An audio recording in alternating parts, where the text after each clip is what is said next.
Hello and welcome to our morning edition of Arirang News. We begin with these stories making the headlines at this hour. The conflict in the Middle East has sent oil prices back to $100 per barrel.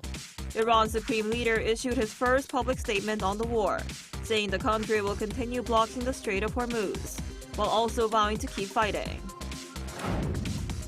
Starting today, the Korean government has imposed a price cap on domestic fuel supplies for the first time in 30 years to combat a spike in energy costs and ease the burden on consumers.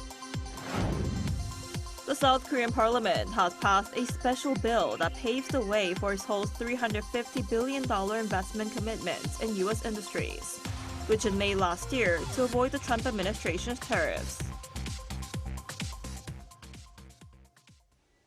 We begin this morning with oil prices, which surged past $100 a barrel as the war with Iran shows no clear path to de-escalation, raising fears of prolonged supply disruptions in the Persian Gulf. Iran's new supreme leader signaled continued attacks and hinted at using the Strait of Hormuz as leverage, while U.S. President Donald Trump stressed stopping Tehran's nuclear ambitions remains the top priority. Our Lee Seung-jae starts us off. Oil prices surged back to the $100 per barrel level on Thursday as the war with Iran showed no clear signs of ending, heightening fears of prolonged disruptions to global energy supplies. Brent crude jumped 9.2% to settle at $100.46 per barrel, reflecting mounting concerns that the conflict could significantly affect oil production and shipments across the Persian Gulf. Analysts warn that any sustained disruption in the region, which accounts for a large share of the world's crude exports, could trigger a renewed surge in global inflation and weigh on economic growth. Tensions escalated further after Iran's new supreme leader, Mojtaba Khamenei, delivered his first public statement since succeeding his late father. In an address, he said Iran would continue attacks on Gulf Arab neighbors and suggested the effective closure of the Strait of Hormuz could be used as leverage against the United States and Israel. Certainly, the leverage of blocking the Strait of Hormuz must continue to be used, and opening other fronts where the enemy is highly vulnerable if the war continues will be considered while observing strategic interests. Khamenei also called on regional governments to shut down U.S. military bases on their territory, signaling a potentially broader confrontation. His remarks added to uncertainty in the oil market, where traders are closely watching whether tensions could escalate into direct threats to shipping routes or energy infrastructure. Meanwhile, U.S. President Donald Trump said rising oil prices can benefit the United States because it is the world's largest oil producer.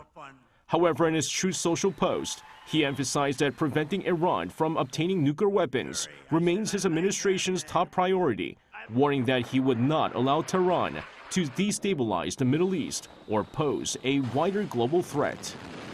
Lee Seung-jae, Arirang News. To combat higher energy costs and ease the burden on consumers, starting today, the Korean government has ordered a temporary cap on the price of fuel. This is the first time in 3 decades that this measure has been implemented. Our Park Jun-an has the details. The South Korean government has implemented a temporary price cap on domestic fuel. Started from midnight on Friday, it is the first such measure in nearly 30 years since the full liberalization of oil prices in 1997. The government will take firm action against excessive price hikes that exploit the crisis and will implement a price cap on petroleum products to ease the burden on consumers. This step comes in response to supply concerns and sharp oil price surges triggered by the blockade of the Strait of Hormuz and ongoing tensions in the Middle East. The system sets upper limits on the wholesale supply prices that refineries can charge to gas stations and distributors. Regular gasoline is capped at 1,724 Korean won per liter, automotive diesel at 1,713 won per liter, and household kerosene at 1,321 per liter. This is roughly $1.17 for gasoline and diesel, and 89 cents for household kerosene respectively. For remote islands and special regions requiring additional sea transport costs, prices can be set up to 5% higher within the allowed range. The maximum prices are calculated based on refiners' pre-Middle East conflict supply prices, adjusted by international oil price fluctuation rates and added taxes. The government will review and reset these maximum prices every 2 weeks, taking into account developments in the Middle East and global oil trends. If global oil prices continue to rise, adjustments may increase the caps accordingly. The measure is intended as temporary, and authorities will decide on lifting it based on overall petroleum supply stability and price movements. To support refineries facing potential losses from the caps, the government will provide financial compensation from public funds. Retail prices at individual gas stations are not directly subject to the cap due to regional variations and enforcement challenges. However, the government has strengthened monitoring alongside a ban on hoarding and profiteering. Gas stations that charge unusually high markups compared to their supply prices will be publicly named. If they're caught doing it again, they will face a full investigation by multiple agencies for possible collusion, poor fuel quality, or stockpiling. The government is also preparing additional measures such as potential fuel tax cuts and targeted subsidies for vulnerable groups if the situation worsens. 박준환, Arirang News. So as we just heard, starting today for the first time in 30 years, South Korea has imposed a fuel price cap to tackle the oil price shock. For more on this, we're joined today by Professor Park Min-jung, Professor of Department of Business Administration at Kumo National Institute of Technology. So, Professor Park, thanks for coming on today. How might this fuel price cap bring down prices for consumers, and how might it affect oil companies here in South Korea? Yeah, the Korean government is considering imposing a fuel price cap for the first time in about 30 years. In the short term, this measure could help reduce the immediate burden on consumers, especially when global oil prices rise rapidly. However, there are also potential side effects. Price caps can put pressure on the profit margins of all refiners and distributors, which may affect market incentives and investment in the sector. Additionally, maintaining a social policy may require government intervention through tax adjustments or subsidies, which could really increase fiscal pressure. Therefore, while the measure may be effective as a temporary stabilization tool, it should ideally be combined with long-term strategies such as improving energy efficiency and accelerating the transition to alternative energy sources. Right, and because of this oil price shock, International Energy Agency member states, including South Korea, agreed to release a record amount of oil from the reserves, but oil prices still didn't go down. Why is this? Even though member states of the International Energy Agency, including South Korea, agreed to release a record amount of oil from their strategic reserves, oil prices did not fall significantly. This is because oil prices are influenced not only by current supply, but also market expectations and geopolitical risks. First, the releasing strategy reserves is mainly a short-term stabilization measure.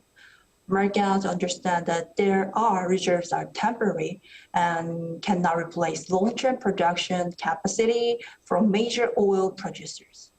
Second, the ongoing geopolitical uncertainty surrounding the Russia and Ukraine conflict has created a risk premium global energy markets. Investors and traders expect the possible disruptions in supply due to sanctions, transportation issues, or prolonged conflict, and these expectations tend to keep prices elevated. I see. And oil prices actually climbed above $100 per barrel today. And some analysts even say these oil prices will not fall to pre-war levels even after the conflict ends. Do you think oil prices will remain this high? Many analysts now believe oil prices may not return to pre-war levels even if the conflict ends. And there are several structural reasons for that. The first, the global energy markets has already undergone significant supply realignment.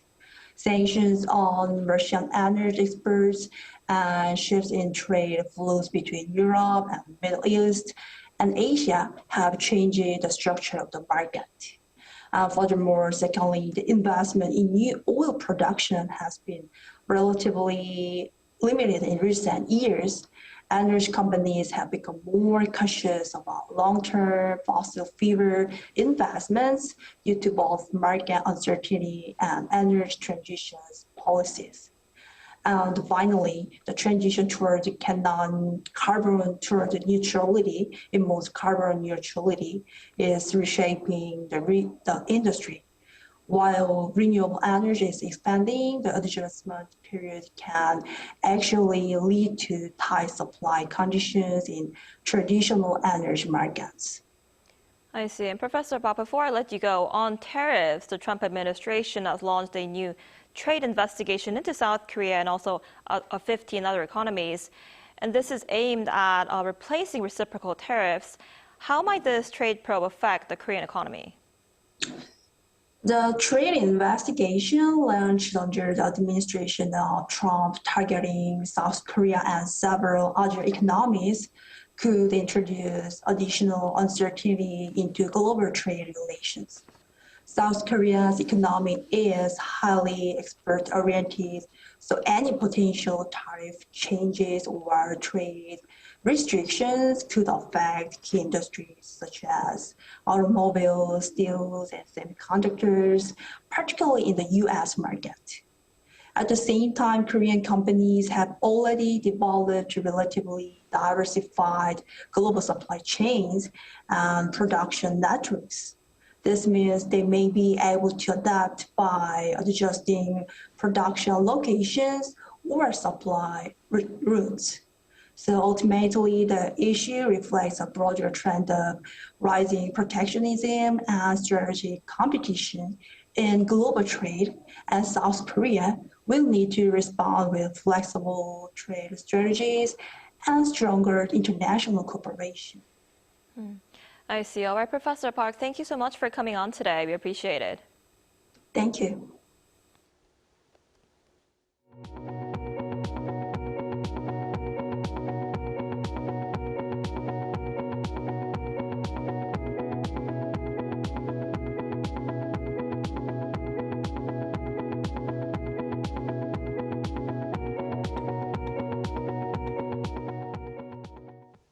Lawmakers of South Korea's National Assembly have approved a bill paving the way for Seoul's pledge of $350 billion of investment in U.S. industries, which it made last year to avoid the Trump administration's tariffs. Our political correspondent Moon Il-yeon tells us more. South Korea's National Assembly on Thursday passed a special bill aimed at managing the country's large-scale strategic investment in the United States. The legislation establishes the legal framework for Seoul to carry out its $350 billion investment commitment under a bilateral trade agreement with Washington. Momentum behind the bill intensified after U.S. President Donald Trump warned in January that tariffs on South Korean goods could rise back to 25% if Seoul continued delaying the legislation needed to implement the deal. Often referred to as the U.S. investment bill, the law establishes a new body tasked with overseeing the projects and coordinating the investment process. It will be responsible for managing and supervising investment activities tied to the bilateral agreement. A dedicated fund will also be set up to finance the initiative. According to the bill, the fund will be raised through government contributions, entrusted assets from participating institutions, and the issuance of special investment bonds. Officials say the structure is intended to ensure stable financing and systematic oversight as South Korea pursues large-scale strategic investment projects in the United States. Key sectors expected to benefit include shipbuilding, semiconductors, and other industries seen as central to strengthening economic cooperation between the two countries. The legislation had already cleared a special parliamentary committee reviewing the bill, as well as the National Assembly's Legislation and Judiciary Committee earlier this week, with bipartisan support. President Lee Jae-myung remarked on this show of bipartisan cooperation during a meeting with his top aides on Thursday. 여러 가지 어려움들이 있을 텐데도 이런 대외적 관계에서 문제가 되지 않도록 이렇게 협조해 주신 점에 대해서 다시 한번 감사드립니다. Its final approval in Thursday's plenary session now provides the domestic legal basis for the government to move forward with implementing the investment plan. Separately, lawmakers also reported a request for a parliamentary probe into allegations of politically motivated prosecutions during the administration of former President Yoon Suk-yeol. Lawmakers also voted on dozens of additional livelihood and reform-related bills during the plenary session. Moon Hae-ryun, Arirang News.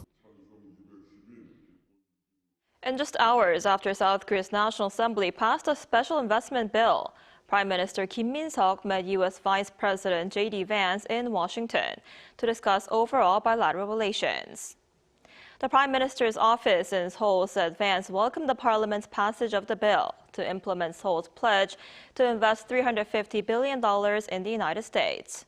During Thursday's meeting, Kim called on Vance to work together to quickly implement other key security agreements outlined in a joint fact sheet released in November, including building nuclear power submarines and securing civil uranium enrichment. The two sides also reaffirmed that both countries are open to dialogue with North Korea and agreed to maintain close communication on this issue. At the Blue House, President Lee Jae-myung has called for a supplementary budget to be drawn up quickly to help ease the burden on people's livelihoods. Our correspondent Yoon Jung-min explains more. 민생 경제 충격 완화를 위한 골든 타임을 절대로 허비해서는 안 되겠습니다. That was President Lee Jae-myung on Thursday as he asked his aides to keep all hands on deck to cushion the economic fallout from the Middle East conflict, now well into its second week. He once again urged his officials to speed up organizing an extra budget, which usually takes about a month or two. 위기일수록 민생 안정과 경제 회복이 뒷걸음질 치지 않게 재정의 신속한 투입도 꼭 필요합니다.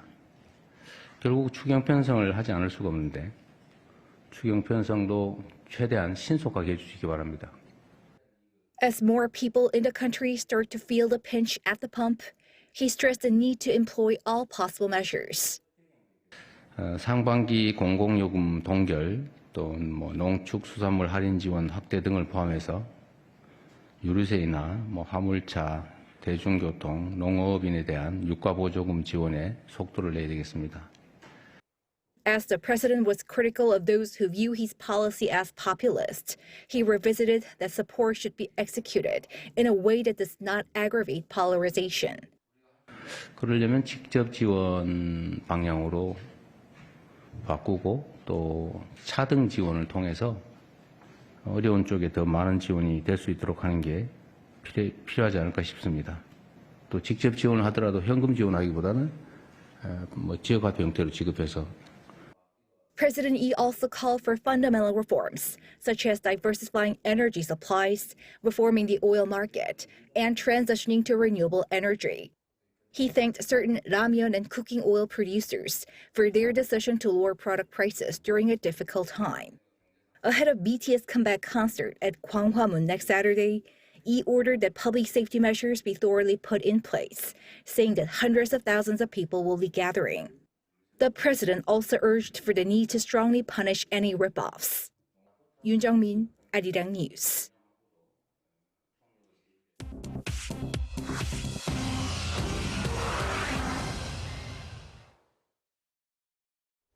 Good morning, I'm Chu Ji-hyun, and this is The World Now.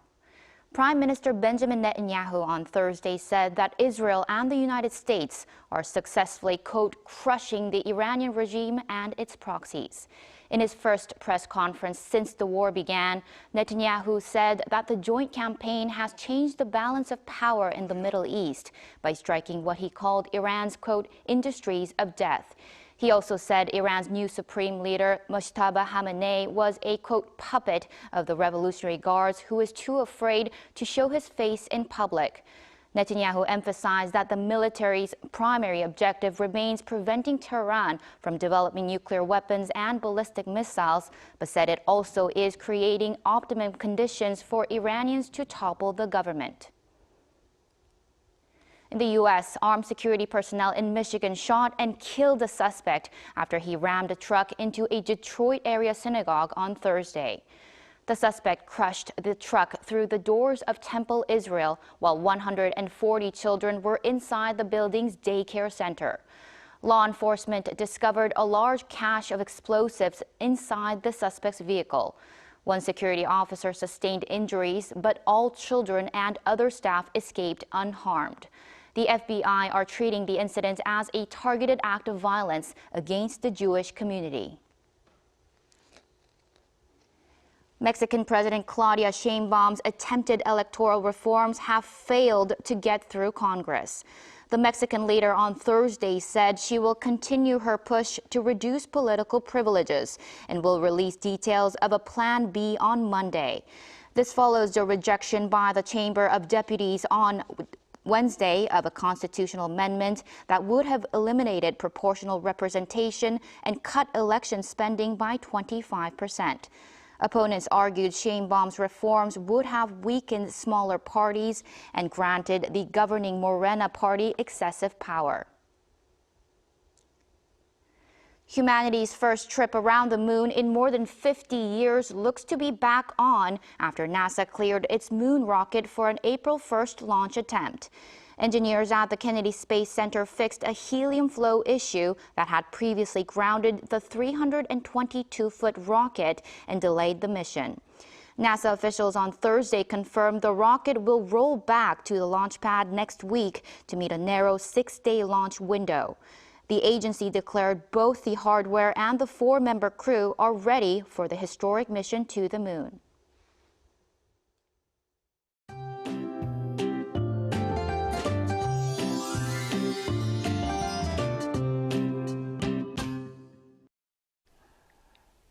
Western regions are having mostly clear skies, but it has been a different story in the east.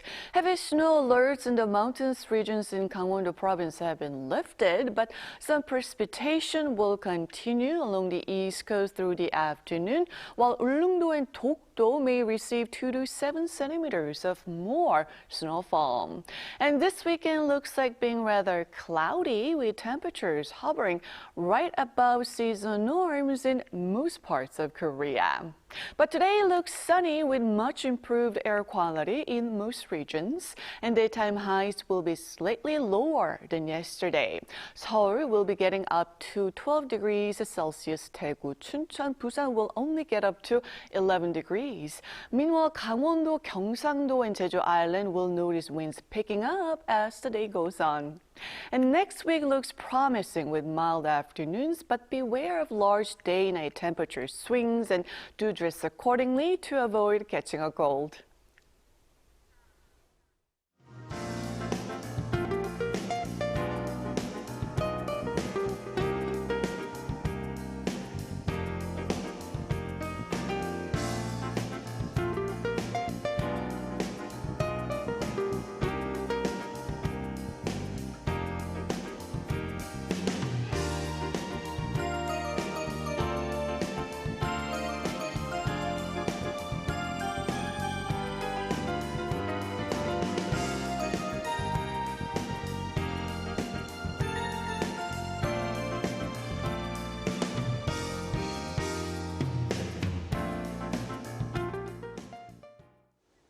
That's all we have for this morning. Arirang News will be back at noon Korea time. Thanks for watching.